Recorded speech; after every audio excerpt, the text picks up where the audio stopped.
Part 1 और part 2 आप देख लीजिएगा। फिर अगला क्वेश्चन है यहाँ पे भीमबेटके के शेयर जो शैल श्रेय हैं वो निम्नलिखित में किसके लिए प्रसिद्ध है। तो आपके ऑप्शन है जैसे कि इसमें दिख रहे होंगे, मौर्य वंश के दौरान की गई चित्रकारी के चिन्हों की वजह से, मुगलों की मूर्तिकला के चिन्हों की वजह से, प्रारंभिक द्रविड़ कला के चिन्हों की वजह से, या भारतीय उपमहाद्वीप के मानव जीवन के प्राचीनतम चिन्हों की वजह से। तो हमको ये बताना है जो भीमबेटका के शैलश्रेय हैं वो किसके लिए प्रसिद्ध है। तो इसमें से आपका आंसर होगा डी, भारतीय उपमहाद्वीपों पर मानव जीवन की प्राचीनतम चिन्हों की वजह से जो हमारे भीमबेटका शैलाश्रय हैं वो प्रसिद्ध है। अगले क्वेश्चन की ओर बढ़ते हैं। डैश ने दिल्ली शहर की स्थापना सबसे पहले की थी और इसे इंद्रप्रस्थ नाम दिया था। अब हमको बताना है इंद्रप्रस्थ नाम दिल्ली शहर को किसने दिया था। पुर्तगाली ने दिया था, कौरवों ने दिया था, पांडवों ने दिया था, या मुगलों ने दिया था। तो इसका सही आंसर होगा आपका डी, पांडवों ने।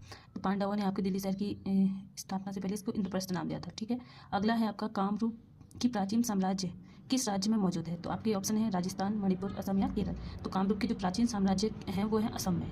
अगला क्वेश्चन है भारत में ईस्ट इंडिया कंपनी की सत्ता जन्मे से पहले भारत किस से बने मुलायम कपड़े निर्यात करता था। ईस्ट इंडिया कंपनी जब नहीं थी तो उससे पहले कौन से, तो भारत उससे पहले सूती और रेशम के कपड़े का निर्यात करता था। ठीक है, फिर अगला है ईस्ट इंडिया कंपनी की स्थापना के समय भारत का शासक कौन था। जब ईस्ट इंडिया कंपनी, मतलब अभी ये नहीं पूछा कि ईस्ट इंडिया कंपनी ने किसने उसको मंजूरी दी, अभी ये नहीं कब आई थी बात रही है। तो सबसे पहले किसके शासनकाल में आई थी, तो अकबर के शासनकाल में आई थी। ठीक है, तो अगला है, और जो हमारे जहांगीर शाहजहाँ हैं इन्होंने मतलब उनको आने नहीं दिया था। ठीक है, तो ये मतलब उनको कर तो लगाते थे। ठीक है, अगला है भारत की संविधान सभा की विचार पहली बार किसने दिया था। अब इसके ऑप्शन है BR अम्बेडकर, MN राय, BN राव और डॉक्टर राजेंद्र प्रसाद। जो हमारे संविधान सभा का विचार है वो सबसे पहले MN राय ने दिया था। जब हमारा 1934 में हमारा क्या हुआ था, अगस्त प्रस्ताव आया था, वो पूरी तरह विफल हो गया था। तो अगस्त प्रस्ताव के बाद आया कैबिनेट मिशन के बाद, तो कैबिनेट मिशन के बाद जो है ये भारत का संविधान में पहली बार किसने दिया था, MN रॉय ने दिया था। ठीक है, अगला है भारतीय संविधान का कौन सा अनुच्छेद सदन में राष्ट्रपति के विशेष अभिभाषण से संबंधित है। तो इसके लिए कौन सा अनुच्छेद है, तो ये बताना है। तो हमारा है अनुच्छेद 87।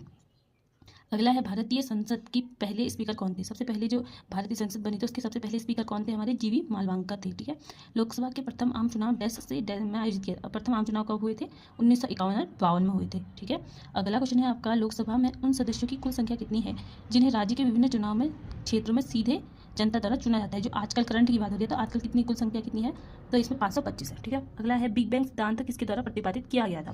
बिग बैंग थ्योरी है जो हमारी जो पृथ्वी के बारे में है कि कब कितने करोड़ साल लगे, ये किसने दी थी, तो ये दी थी जॉर्ज लेमेथ ने। ठीक है, अगला है वायुमंडल में कार्बन डाइऑक्साइड की मात्रा कितनी है बताना है। तो हमारी है 0.03%। विश्व की सबसे गहरी झील कौन सी है, तो इसमें से ऑप्शन है आपकी बैकाल, न्यास, कैंटर या टांगयांग का।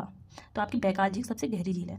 अब भारत का भौगोलिक क्षेत्र में बांटा गया है, कितने भौगोलिक क्षेत्र में भारत का विभाजन हो रखा है ये बताना है। तो आपका भारत का भौगोलिक विभाजन 6 क्षेत्रों में हो रखा है। ठीक है, निम्नलिखित से कौन सा देश भारत का पड़ोसी है। भारत का पड़ोसी देश कौन है, ईरान, फ्रांस, इराक या नेपाल। तो ऑब्वियस सी बात है नेपाल। भारत के पड़ोसी देश की बात करें तो कौन कौन है, हमारे नेपाल, बांग्लादेश, म्यांमार, यहाँ उसके बाद वहाँ पे चीन और आपका पाकिस्तान, श्रीलंका। तो ये आपके भारत के पड़ोसी देश है। ठीक है, अब अगला है देश की कीमत है जिससे उपभोक्ता द्वारा खरीदी गई मात्रा उत्पादकों द्वारा आपूर्ति की जाने वाली मात्रा के बराबर होती है। तो वह कौन सी कीमत है, तो वह है संतुलन कीमत। ठीक है, अगला है निवल मूल्य नेटवर्थ का सूत्र बताइए। तो इसका सूत्र है निवल मूल्य बराबर परिसंपत्ति ऋण देयताएं। ऐसा कोई भी समाज निश्चित रूप से समृद्ध और शरीर खुशहाल नहीं हो सकता जिसके सदस्यों की काफी बड़ा हिस्सा गरीबी और दयनीय की स्थिति में है। ये किसने कहा था, तो एडम स्मिथ का कथन था। ठीक है, अगला है स्वपोषी अपने भोजन का संग्रहण किस रूप में करते हैं। तो स्वपोषी अपने भोजन का संग्रहण किस रूप में करते हैं, स्टार्च के रूप में। प्रकाश संश्लेषण के लिए में भोजन बनाते हैं और उसके बाद किसके रूप में संग्रहण करते हैं, स्टार्च के रूप में। ऊर्जा अंतरण के 10% नियम का प्रतिपादन किसके द्वारा किया गया था, तो यह है आपका रेमंड लिंडमैन ने किया था। ठीक है, अगला है साधारण पदार्थ में स्वयं भोजन बनाने वाली जीवों को क्या कहा जाता है, तो स्वपोषी कहा जाता है। तो सब पता ही होगा। श्री भगवान महावीर सरकारी संग्रहालय डैश में स्थित है, कहाँ स्थित है, तो ये आपका है आंध्र प्रदेश में। ठीक है।